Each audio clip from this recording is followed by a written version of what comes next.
작정부터 시작을 하는데요.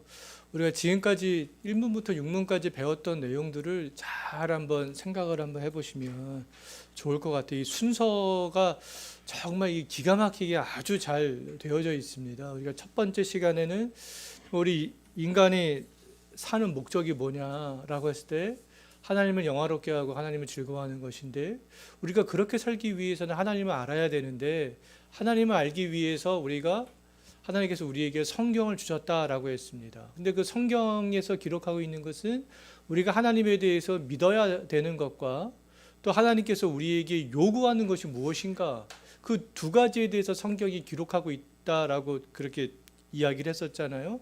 그 우리가 하나님에 대해서 무엇을 믿어야 되나, 우리가 어떤 하나님을 믿어야 되는가에 대해서 우리가 지난주부터 살펴봤는데요. 우리가 믿어야 되는 하나님, 우리가 믿어야 되는 하나님은 어떤 분이셨어요? 하나님은 영이신 분이고 진실하고 무한하고 영원하고 불변하는 분이다. 예? 그 하나님의 그런 존재와 지혜와 능력과 거룩과 공의와 선함이 영원하고 불변하고 무한하다. 우리는 그런 하나님을 지금 믿고 있는 것이고 믿어야 되는 것이죠. 근데 그 하나님은 유일한 하나님이라는 겁니다. 정말 유일한 하나님인데 그 유일한 하나님이 삼위 하나님으로 그렇게 존재하신다는 것이죠. 삼위 하나님으로 존재하신다. 지금 우리가 성경에서 믿어야 되는 하나님에 대해서 계속 살펴보고 있는데요. 오늘은 하나님의 작정에 대해서, 하나님이 누구인가라고 했을 때 하나님은 이 세상에 대해서 이미 다 작정을 해 놓으셨다는 거죠. 하나님의 작정이 뭐냐면 하나님의 의지에 따라서 하나님의 영광을 위해서 세상의 모든 일들을 미리 다 작정해 놓으셨다는 겁니다. 그래서 이 세상의 모든 일들은 하나님이 정하신 뜻대로 지금 움직여지고 있다라는 것이죠. 우리가 이 쉬운 비유가 뭐가 있냐 하면, 어떠한 그 집을 건축할 때 건축하기 전에 항상 설계도를 먼저 만드는 것이 우선이잖아요. 설계도 없이 어떤 건물을 건축하지 않습니다. 설계도를 만들어서 설계도 그 도면대로 집을 건축해 나가듯이 하나님께서도 이 세상을 만들 때 먼저 작정하셨다는 거예요. 말하자면 설계도를 만드셨다는 것이죠. 그래서 그 설계하신 그대로 하나님께서는 이 세상을 지금 그렇게 다스려 나가고 있다는 겁니다.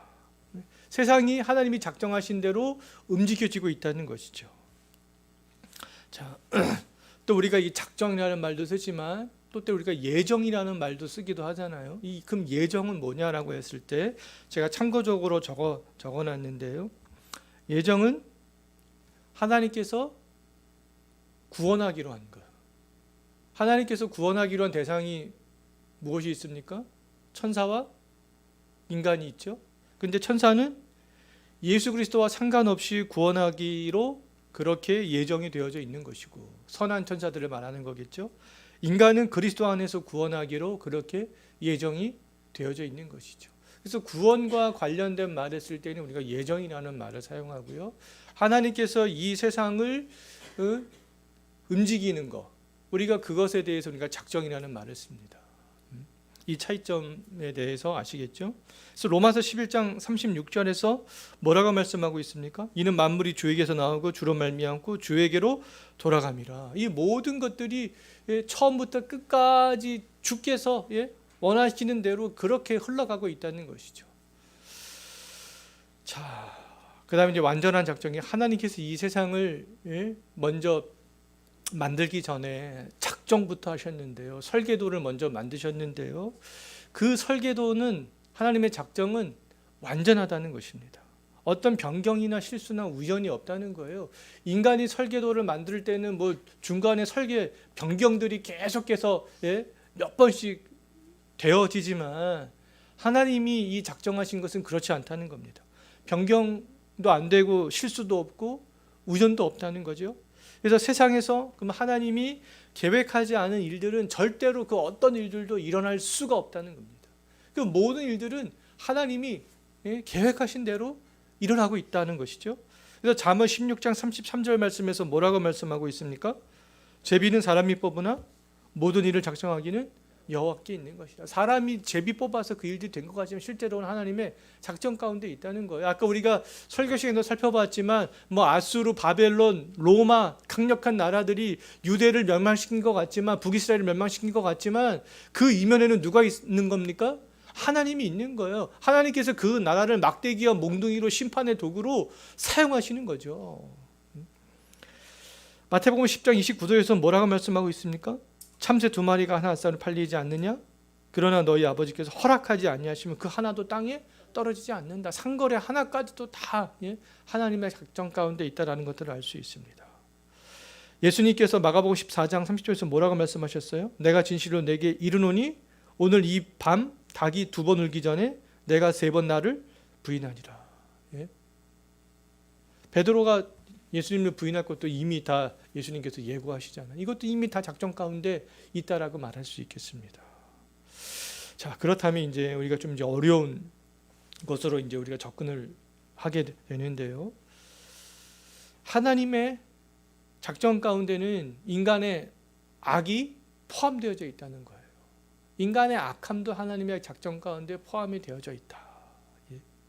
그래서 우리가 이 신뢰로 우리가 무엇을 알 수 있냐면 요셉이 형들에게 팔려서 애굽으로 가게 되는 것, 또 악한 자들이 예수님을 십자가에서 죽이려고 모인 것, 이러한 것도 다 하나님의 뜻 가운데, 하나님의 작전 가운데 있었던 일이라는 것이죠. 그래서 창세기 45장 5절 한번 보십시오. 지금 요셉이 어떤 고백을 하고 있습니까? 당신들이 나를 이곳에 팔았다고 해서 근심하지 마소서. 지금 형들에게 지금 하고 있는 이야기 아니겠어요? 한탄하지 마소서. 하나님이 생명을 구원하시려고 나를 당신들보다 어떻게 하셨다고? 먼저 보내셨다. 먼저 하나님께서 보내셨다. 하나님께서 그렇게 하셨다라는 것들을 요셉은 지금 고백을 하고 있는 거죠. 사도행전 2장 23절에서도 뭐라고 말씀하고 있습니까?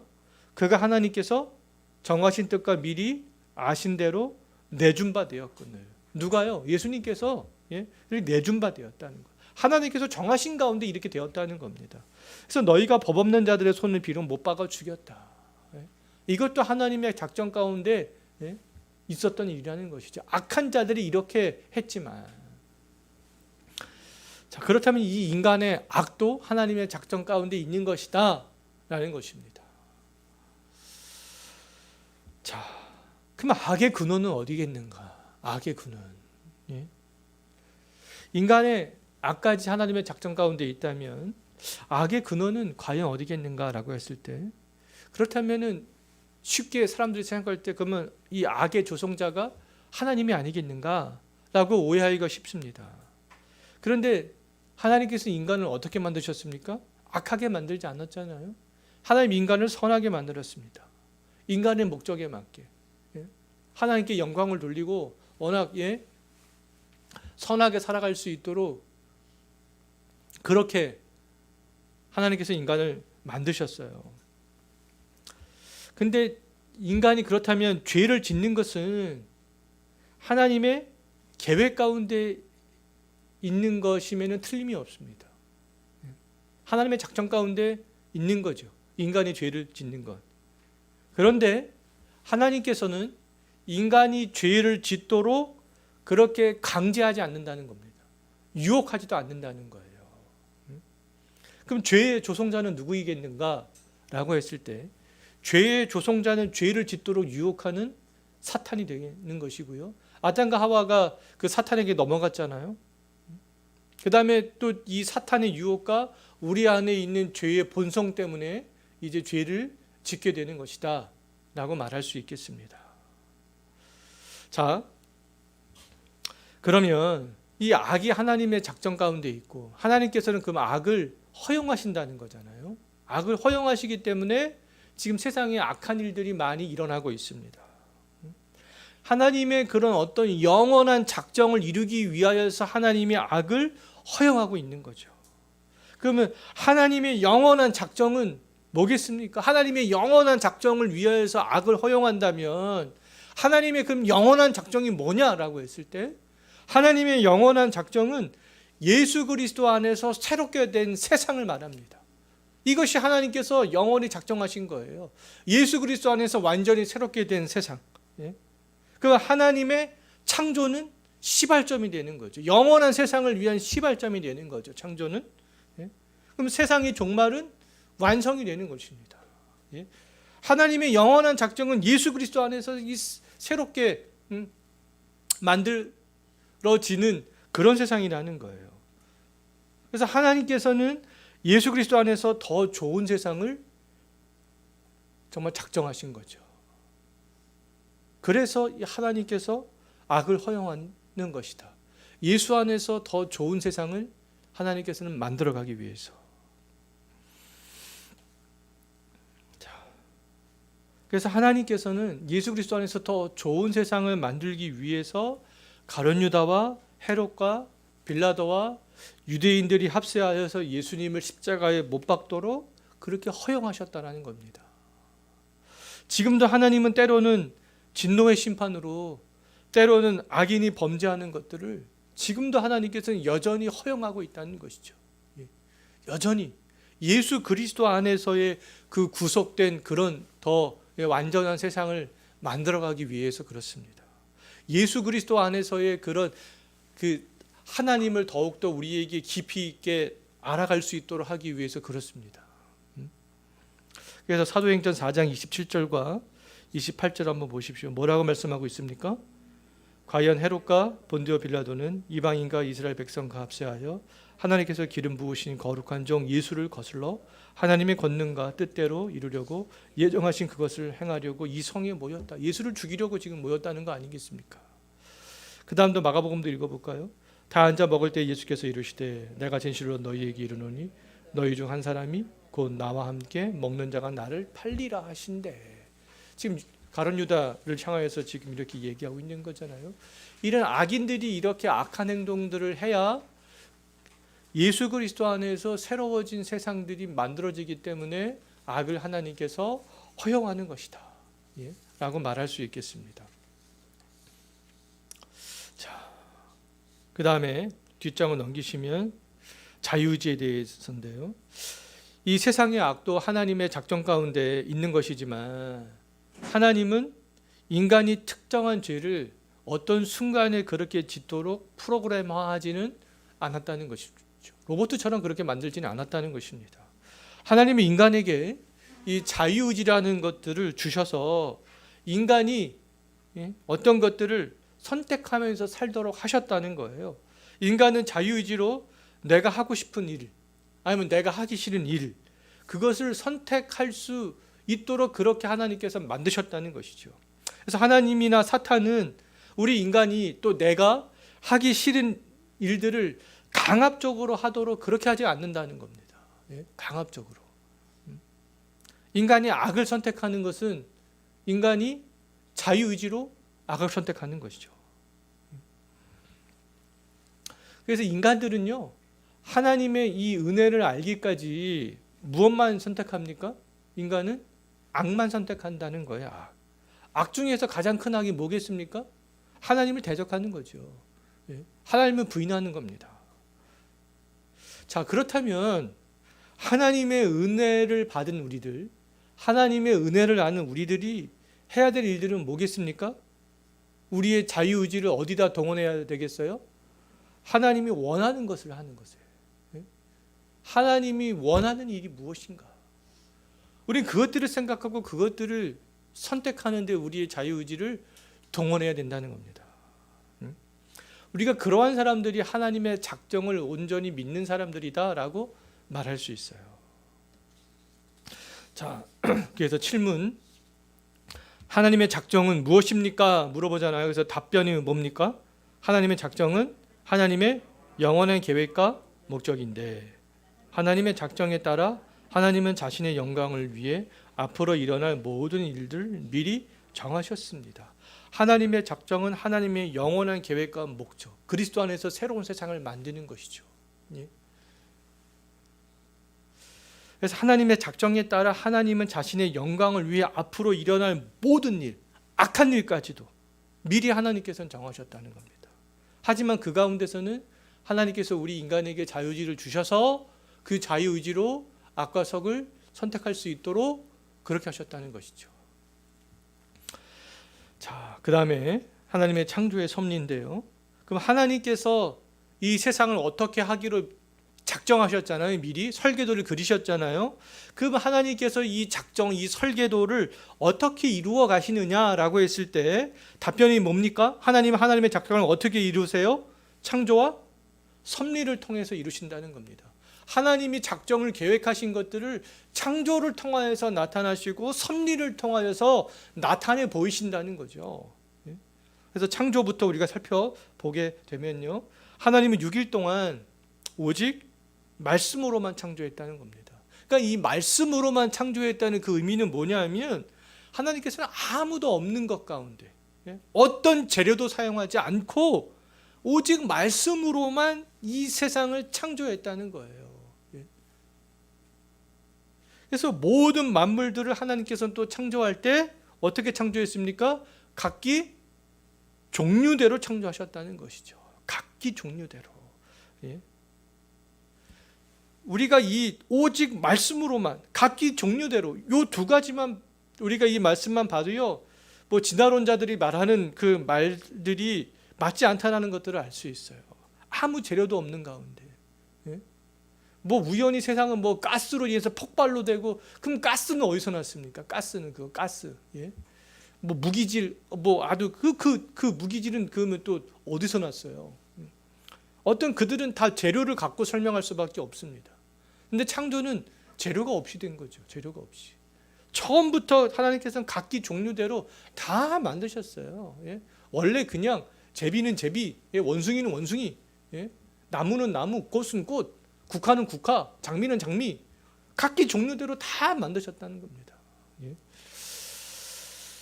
자, 그리고 하나님이 보시기에 좋은 대로 창조하셨다라는 거죠. 시편 33편 6절에서 뭐라고 말씀하고 있습니까? 여호와의 말씀으로 하늘이 지음이 되었으며 그 만상을 그의 입기운으로 이루셨다. 말씀으로 다 창조했다는 거잖아요. 그 하나님께서 세상을 왜 창조하셨느냐라고 했을 때 하나님은 자신의 영광을 드러내기 위해서 세상을 창조했습니다. 자신의 영광을 드러내기 위해서. 그렇다면 하나님께서 이 만든 피조물, 인간을 비롯한 모든 피조물이 존재하는 이유가 뭐겠습니까? 우리가 존재하는 이유가 뭐겠어요? 첫 시간에도 우리가 했잖아요. 하나님의 영광을 드러내는 거예요. 하나님께서 영광 받기 위해서 우리를 만드셨기 때문에 그렇습니다. 하나님이 인간을 위해서 그러면 존재하는 것이 아니라 누가 인간이 하나님의 영광을 위해서 존재하는 거예요. 근데 우리 많은 그리스도인들이 이것을 반대로 생각합니다. 하나님이 나의 도깨비 방망이로 내가 원하는 것을 뚝딱 하면 주시는 분으로. 근데 그렇지 않다는 거예요. 하나님이 나의 필요를 위해서 존재하는 것이 아니라 우리가 하나님의 필요를 위해서, 하나님의 필요는 뭐겠습니까? 영광 받는 거죠. 그것을 위해서 우리는 존재하는 사람들이다라는 것들을 잊어서는 안 되겠습니다. 이것이 굉장히 중요한 거예요. 굉장히 중요한 겁니다. 아, 내가 하나님을 위해서 존재하는 거구나. 아, 내가 하나님을 부리는 것이 아니구나. 내가 하나님을 위해서 존재하는 거야. 하나님의 영광을 위해서 내가 어떻게 해야 되겠는가? 이사야서 43장 7절에서 뭐라고 말씀하고 있습니까? 한번 읽어볼까요? 내 이름으로 불려지는 모든 자 곧 내가 내 영광을 위하여 창조한 자를 오게 하라. 그를 내가 지었고 그를 내가 만들었느니라. 골로새서 1장 16절도 한번 읽어볼까요?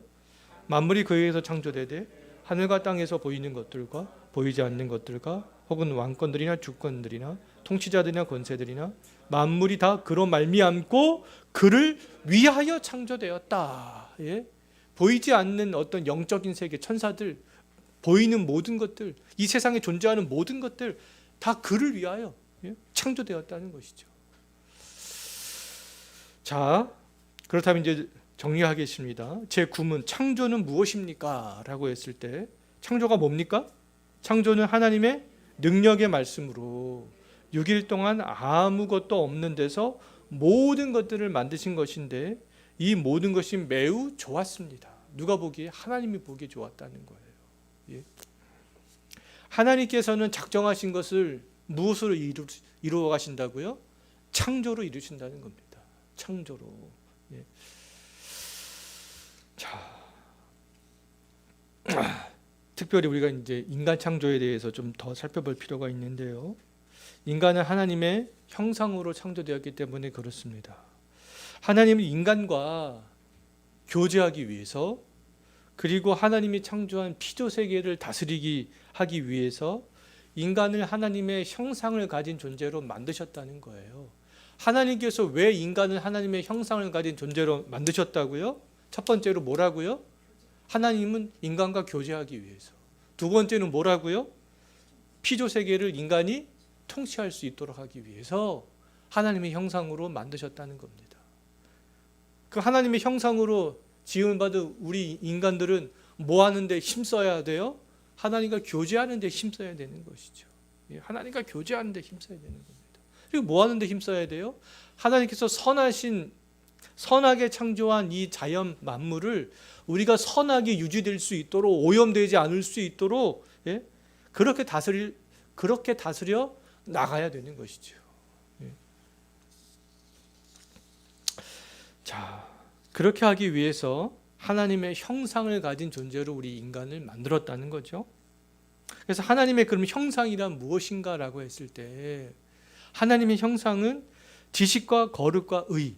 첫 번째 우리가 이 두 가지로 좀 생각을 해볼 수 있는데요. 하나님의 형상에 대해서 하나님의 형상은 첫 번째로는 지식과 거룩과 의가 되겠습니다. 이 지식과 거룩과 의는 뭐냐? 밑에 제가 참고적으로 적어놨잖아요. 거기 한번 보시기 바라겠습니다.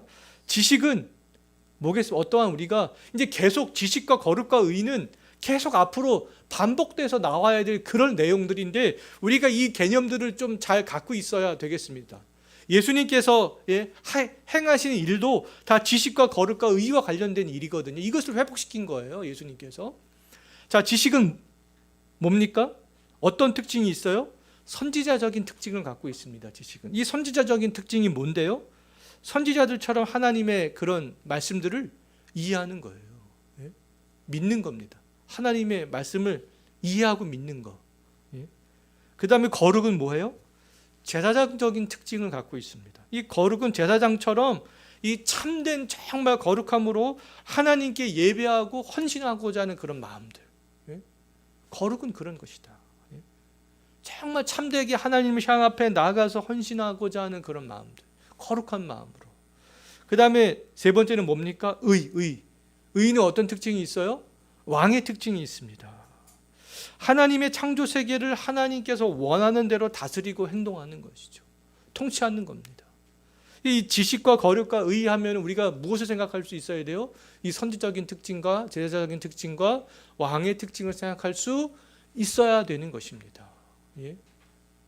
인간에게만 이러한 특징들이 있다는 거예요. 하나님의 말씀을 이해할 수 있고, 하나님께 거룩하게 헌신하고자 하는 마음으로 예배할 수 있고, 또 하나님이 창조하신 피조 세계를 정말 온전히 통치할 수 있고.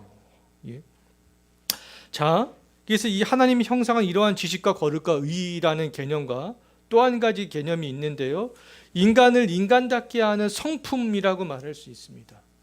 인간을 인간답게 하는 성품이 뭐겠습니까? 어떠한 지식을 습득하는 것, 또 어떠한 우리가 이 자연적인 감정을 느끼는, 슬픔도 느끼고 기쁨도 느끼고 애통함도 느끼고, 그런 인간으로서의 느끼는 어떠한 감정들, 그 다음에 인간만이 갖고 있는 어떠한 도덕성들, 윤리적인 특성들, 이러한 것들을 지금 말하고 있는 것이죠. 이런 것들을 다 포함하고 있다는 거예요. 그런데 인간의 타락으로, 범죄함으로 말미암아 이 지식과 거룩과 의는 잃어버렸습니다. 잃어버렸어요. 하지만 인간답게 하는 성품은 아직 남아있다는 거예요. 근데 남아있지만 온전히 남아있겠어요? 왜곡되었겠죠. 왜곡되었습니다. 인간답게 하는 성품. 근데 만약 인간의 타락으로 말미암아 인간답게 하는 성품까지 잃어버렸다면 이 세상이 어떻게 되겠어요? 동물의 왕국이 되는 거죠. 양육각식의 세계가 될 수밖에 없습니다. 근데 여전히 인간답게 하는 성품이 우리 인간에게는 남아있어요. 도덕성, 어떠한 이런 어떤 인간적인 그런 감정들 여전히 남아있기 때문에 우리는 인간으로서의 그런 품격을 어느 정도 유지하고 살아가고 있는 것이다라고 말할 수 있습니다. 그래서 하나님의 형상에 대한 그런 개념에 대해서 살펴봤습니다. 이제 그 다음 장 한번 보시기 바라겠습니다. 창세기 1장 27절과 28절 한번 읽어볼까요? 하나님이 자기 형상 곧 하나님의 형상대로 사람을 창조하시되 남자와 여자를 창조하시고 하나님이 그들에게 복을 주시며 하나님이 그들에게 이르시되 생육하고 번성하여 땅에 충만하라 땅을 정복하라 바다의 물고기와 하늘의 새와 땅에 움직이는 모든 생물을 다스리라 하시니라. 하나님이 자기 형상 하나님의 형상대로 만드셔서 인간에게 이러한 책임들을 부여하셨다는 거죠. 에베소서 4장 24절도 한번 읽어볼까요? 하나님을 따라 의와 진리의 거룩함으로 지으심을 받은 새 사람을 입으라. 예수 그리스도 안에서 우리가 이러한 의와 진리의 거룩함으로 새 사람을 입을 수 있게 되는 것이죠. 자, 이제 신문 정리하겠습니다. 하나님은 사람을 어떻게 창조하셨습니까? 어떻게 창조했어요? 하나님은 사람을 남자와 여자로 창조하시되 하나님의 형상대로 지식과 의와 거룩이 있게 하시고 다른 피조물들을 다스리게 하셨습니다. 하나님께서 우리 인간을 이렇게 창조하셨다는 것이죠. 자, 하나님의 작정을 나타내는 두 번째 방법인데요. 하나님의 작정을 창조로 나타내시고 이제 두 번째는 어떻게 나타내신다는 겁니까? 작정을요. 섭리로 나타내신다는 거예요. 섭리. 자, 그럼 하나님의 섭리란 뭐냐면 하나님이 인간을 비롯한 이 모든 피조물들을 보존하고 통치하는 것을 말합니다. 그러니까 이 세상이 자연 만물이 지금 질서정연하게 돌아가고 있잖아요. 이 질서정연하게 돌아가는 것은 무엇 때문이겠습니까? 하나님의 섭리의 사역 때문이라는 것이죠. 하나님께서 섭리하고 있기 때문에 그렇다는 겁니다. 자, 우리가 하나님의 섭리를 보존과 통치라고 말했는데 우리가 첫 번째 우리가 보존에 대해서 먼저 좀 더 생각을 해보면요. 하나님께서는 이 만물이 유지될 수 있도록 하나님의 능력으로 이 만물을 지금 붙들고 있다는 겁니다. 하나님의 능력으로. 만약 하나님께서 이 능력으로 이 만물을 붙들고 있지 않으면 이 모든 피조 세계는 다 붕괴되고 어지럽게 되고 혼란스럽게 되고 망가질 수밖에 없게 되는 것이죠. 하나님께서 지금 나무를 하나님의 능력으로 지금 붙들고 있기 때문에 나무는 나무로서 지금 존재할 수 있는 것이고 새는 새로서 존재할 수 있는 것이고요. 광명체들은 광명체들로서 존재할 수 있게 되는 것이죠. 나라와 민족이 존재하는 것도 마찬가지입니다. 하나님께서 능력으로 붙들고 있기 때문에 이 모든 나라와 민족들이 지금 존재하고 있는 것이다. 하나님께서 보존하고 있기 때문에 존재하는 것이다 라고 말할 수 있겠습니다. 히브리서 1장 3절에서 뭐라고 말씀하고 있습니까? 한번 읽어볼까요? 하나님의 영광의 광채시요 그 본체의 형상이시라 그의 능력의 말씀으로 만물을 붙드시며 죄를 정결케 하는 일을 하시고 높은 곳에 계신 지극히 크신 이의 우편에 앉으셨느니라. 말씀으로 만물을 붙들고 계시다. 그 다음에 사도행전 17장 28절도 한번 읽어볼까요? 우리가 그를 힘입어 살며 기동하며 존재하느니라. 너희 시인 중에 어떤 사람들의 말과 같이 우리가 그의 소생이라 하니 우리가 그를 힘입어 살고 있고 기동하며 존재하고 있다는 것입니다. 하나님께서 우리를 보존하고 있다는 거죠. 그 다음에 이제 통치의 개념을 살펴보면 하나님의 통치하는 그런 섭리의 사역은요, 하나님이 작정하신 대로 이 자연 만물과 인간을 다스리고 통치하는 것을 말합니다. 지금도 하나님께서는 인간을 통치하고 있다. 우리를 통치하고 있다는 것이죠. 지금 우리에게 일어나는 모든 일들은 하나님의 그 섭리 가운데 일어나는 일들이다라고 말할 수 있습니다. 어떨 때는 잘 우리가 이해할 수 없지만 나에게 왜 이런 일이 생겼을까? 그럼에도 불구하고 그것은 하나님께서 섭리하는 그런 사역이기 때문에 일어나고 있다는 겁니다. 시편 104편 14절 한번 읽어볼까요? 그가 가축을 위한 풀과 사람을 위한 채소를 자라게 하시며 땅에서 먹을 것이 나게 하셔서 풀이 자라고 채소가 자라고 하나님께 다 섭리하기 때문에 그렇다는 거죠. 그 다음도 읽어볼까요? 그는 때와 계절을 바꾸시며 왕들을 폐하시고 왕들을 세우시며 지혜자에게 지혜를 주시고 총명한 자에게 지식을 주신다. 때가 바뀌고 계절이 바뀌는 거, 왕들이 바뀌는 거, 다 이거 하나님의 섭리 사역 때문에 일어나는 일들이라고 말하고 있고요. 그 다음도 읽어볼까요?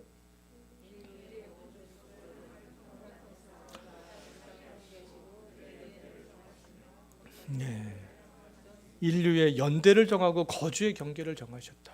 그 다음도 읽어볼까요?